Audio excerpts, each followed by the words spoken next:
এবং co pilot হিসেবে ছিলেন 51 বছরের পাম্পুস কার্লামিস। তার কাছেও প্রায় 7500 ঘন্টার প্লেন ওড়ানোর এক্সপিরিয়েন্স ছিল। প্লেনটি যখন এয়ারপোর্ট থেকে টেক অফ করে তার 5 মিনিট পর প্রায় 9:12 প্লেনটি পৌঁছে যায় 12,400 ফুট উচ্চতায়। আর এতটা উচ্চতায় আসার পর প্লেনের মধ্যে হঠাৎ করে একটা অ্যালার্ম বাজতে শুরু করে। পরবর্তীতে জানতে পারা যায় এটি ছিল টেক অফ কনফিগারাইজেশন অ্যালার্ম।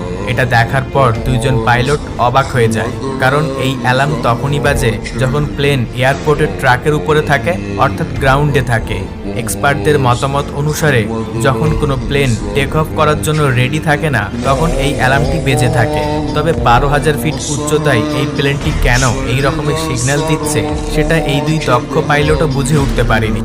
এইরূপ সমস্যার সম্মুখীন হওয়া মাত্রই দুই পাইলট তৎক্ষণাৎ এয়ার ট্রাফিক কন্ট্রোলের সঙ্গে যোগাযোগ করে। তারপর তাদের প্লেনের মধ্যে হওয়া এই সমস্যার ব্যাপারে জানায়।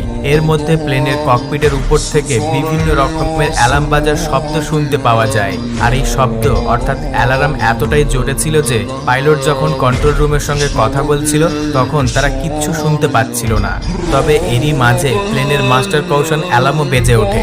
এর অর্থ হলো ওই প্লেনের অনেকগুলি সিস্টেম একসঙ্গে ওভারহিট হয়ে গিয়েছিল। তারপর এই দুজন দক্ষ পাইলটের অবস্থা খারাপ হয়ে যায়, আর তারা বুঝে উঠতে পারে না ওই সময় তাদের কি করা উচিত। প্লেনের মধ্যে হওয়া এই সব শব্দ শুনে তার মধ্যে থাকা যাত্রীরাও ভয় পেয়ে যায়। প্লেনের ক্রু মেম্বাররাও এদিক ওদিক ছোটাছুটি শুরু করে। যাত্রীদের শ্বাস প্রশ্বাস নিতে অনেক অসুবিধা হচ্ছিল।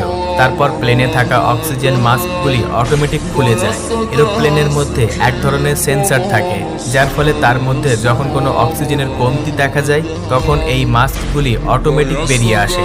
আর এই সময় প্লেনটি ছিল 18,000 ফিট উচ্চতায়। অপর পাশে এই দুই পাইলট ক্রমাগত এয়ার ট্রাফিক কন্ট্রোলের সঙ্গে যোগাযোগ করে তাদের সমস্যাগুলিকে বলার চেষ্টা করে যাচ্ছিল, কিন্তু তাদের কথা কন্ট্রোল রুম পর্যন্ত পৌঁছালেও তারা কোনো কিছু বুঝে উঠতে পারছিল না, কারণ তখন প্লেনের মধ্যে ক্রমাগত জোরে জোরে অ্যালার্ম বেজে যাচ্ছিল।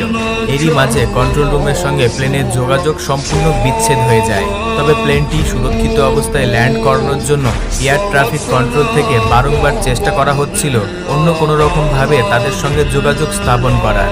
ধীরে ধীরে প্লেনটির উচ্চতা আরও বেড়ে যাচ্ছিল। সাধারণত এই যাত্রাটিতে 1 ঘন্টা 15 মিনিটের মতো সময় লাগে। প্রায় 10:45 সময় এই প্লেনটি অ্যাথেন্স শহরে পৌঁছে যাওয়ার কথা ছিল।